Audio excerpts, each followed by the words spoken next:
दोस्तों, स्वागत है आपका हमारे चैनल पर, जहां हम आपको प्रेरक कहानियों और पौराणिक कथाओं के ज्ञान के माध्यम से जीवन को बेहतर बनाने के आसान और असरदार तरीके बताते हैं। इस कथा से हम सीखेंगे कि किसी महान कार्य के पीछे भी अगर विनम्र सेवा भाव न हो तो वह अधूरा है। हनुमान जी की निस्वार्थ भक्ति हमें जीवन में अहंकार त्याग कर समर्पण भाव अपनाने की प्रेरणा देती है।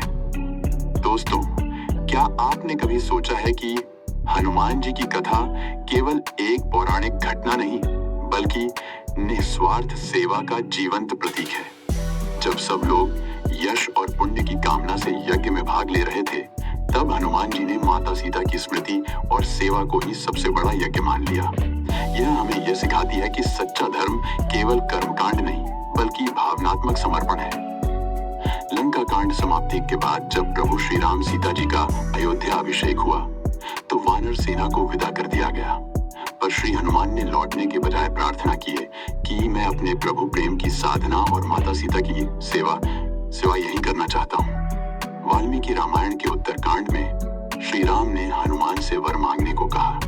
हनुमान जी ने किसी स्वर्गीय सुख के बदले सिर्फ यही चाहा कि जहां जहां रघुनाथ कथा हो, वहां वहां मेरी अदृश्य उपस्थिति बनी रहे। प्रभु श्री राम ने यह अमर वरदान दिया और कहा, अयोध्या में तू हमें और सीता को साक्षात सेवा देता रहेगा। यह संकल्प ही उनका अयोध्या निवास बना। एक दिन हनुमान जी ने देखा कि सीता मां मांग में सिंदूर लगाकर राम जी की दीर्घायु की कामना करती है। उन्हीं से प्रेरित होकर हनुमान ने पूरा शरीर सिंदूर से रंग लिया। सोचा, यदि थोड़ा सा सिंदूर प्रभु श्री राम को दीर्घायु दे सकता है, तो मैं सारा शरीर रंग दूं। प्रभु श्री राम मुस्कुराए। माता सीता प्रसन्न हुई और बोली, ऐसी निर्मल सेवा भावना को राजमहल में ही रहने दो, ताकि प्रतिक्षण मेरी ओर से राम जी का कल्याण सोचता रहे। तब से हनुमान जी राजमहल परिसर में माता की आज्ञा अनुसार टिके रहे। जब राम राज्य की स्थापना हो गई और माता सीता गर्भवती हुई, तभी अयोध्या में कुछ लोगों ने उनकी लंकावासी स्त्री होने पर टिप्पणी की। श्री राम ने राजधर्म और प्रजा की नजर को प्राथमिकता देकर भारी मन से सीता को त्यागा, जबकि उन्हें स्वयं सीता की पवित्रता पर संदेह नहीं था। लक्ष्मण उन्हें वाल्मीकि ऋषि के आश्रम छोड़ाए। वहां सीता ने लव कुश को जन्म दिया। लव और कुश ने तपोवन में वाल्मीकि ऋषि से शिक्षा, धनुर्विद्या और राम कथा का गायन सीखा। सीता मां ने उन्हें राम का नाम, नीति और धर्म की शिक्षा दी, लेकिन यह नहीं बताया कि वे स्वयं राम की पत्नी हैं। वरदान के अनुसार हनुमान जी देह सहित चिरंजीवी हैं। वे अयोध्या को आधार पीठ मानते हुए संसार भर के राम भक्तों के आह्वान पर तत्क्षण पहुंचे चले आते हैं।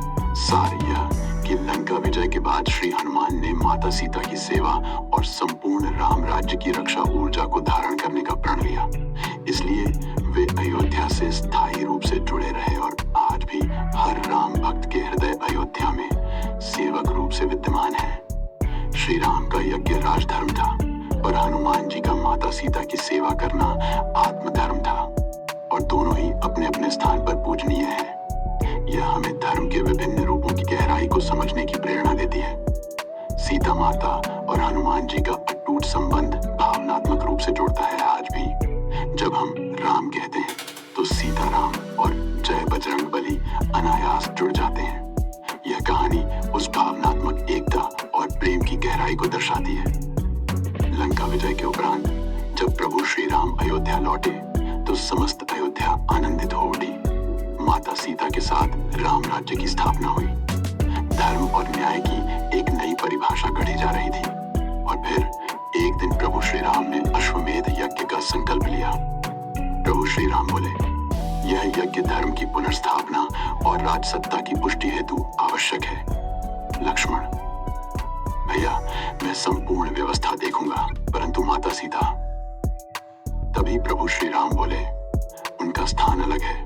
वे जनक नंदिनी है, परंतु राजधर्म की मर्यादा हमें कठोर बनाती है। जब सीता माता की शुद्धता पर समाज ने प्रश्न उठाया, तब उन्होंने स्वयं धरती मां की गोद में समा जाना स्वीकार किया।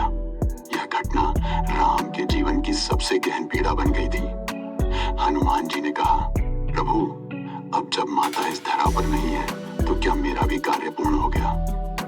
तभी प्रभु श्री राम बोले, पवन पुत्र, तुम्हारा कार्य कभी समाप्त नहीं होता। जब तक यह यज्ञ पूर्ण न हो जाए तब तक तुम्हारी सेवा की आवश्यकता है। हनुमान प्रभु, मेरी जीवन का उद्देश्य केवल आपकी सेवा है, परंतु मेरी आत्मा माता सीता की चरण सेवा के बिना अधूरी है। मुझे आज्ञा दें कि मैं अयोध्या में ही रहकर उनके मंदिर में उनके स्मरण में सेवा करता रहूं। तभी प्रभु श्री राम बोले, हनुमान, तुम्हारा समर्पण मेरे लिए अनंत है। अयोध्या में माता सीता का स्मारक बनेगा और वहां तुम यथावत उनकी सेवा में रह सकोगे। यही तुम्हारा तप है। हनुमान जी ने अयोध्या छोड़ने से मना कर दिया।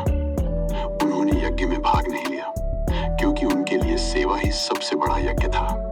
वह आज भी अयोध्या में सीता माता के स्मरण में लीन है। जहां भक्ति में सेवा हो और सेवा में त्याग हो, वहां हनुमान जी होते हैं। और जहां हनुमान जी होते हैं वहां प्रभु राम और माता सीता कभी दूर नहीं होते। इस कहानी से हमें कई गहरी और जीवन बदलने वाली शिक्षाएं मिलती हैं। हनुमान जी ने यज्ञ जैसे महान कर्मकांड में भाग लेने की जगह माता सीता की सेवा को चुना। इससे हमें सीख मिलती है कि सच्चा धर्म कर्मों से नहीं, भावनाओं से पूरा होता है। भक्ति में अहंकार नहीं, समर्पण होना चाहिए। हनुमान जी के पास शक्ति थी, परंतु उन्होंने कभी उसका प्रदर्शन नहीं किया। वे सदा विनम्र और समर्पित रहे। यह सिखाता है कि भक्ति और ज्ञान का मूल उद्देश्य विनम्रता है, प्रदर्शन नहीं। हनुमान जी का माता सीता की भी सेवा में बने रहना यह दिखाता है कि नारी की मर्यादा और सम्मान को जीवन में उच्चतम स्थान देना चाहिए। यह आज के समाज के लिए बहुत महत्वपूर्ण संदेश है। हनुमान जी के लिए सीता माता की सेवा ही प्रभु राम की सेवा थी। इससे यह शिक्षा मिलती है कि जो भी कार्य हम श्रद्धा से करते हैं वही ईश्वर की पूजा बन जाता है। यह कहानी हमें बताती है कि बाहरी यज्ञ से अधिक जरूरी है अंतरात्मा की शुद्धता, सेवा का भाव और समर्पण। यही जीवन का सच्चा उद्देश्य होना चाहिए। तो दोस्तों, मुझे उम्मीद है कि आपको इस कहानी से एक अच्छी सीख मिली होगी। ये कहानी आपको कैसी लगी हमें कमेंट बॉक्स में जरूर बताएं। मुझे उम्मीद है कि इस कथा से आपके जीवन में अच्छे बदलाव आएंगे। आपने इस वीडियो से क्या सीखा यह भी हमें कमेंट करके जरूर बताएं। और अगर आपको यह वीडियो अच्छी लगी हो तो इसे लाइक कर दें और हमारे चैनल को सब्सक्राइब करना ना भूलें। आपका हर दिन शुभ हो और खुशियों से भरा रहे। धन्यवाद।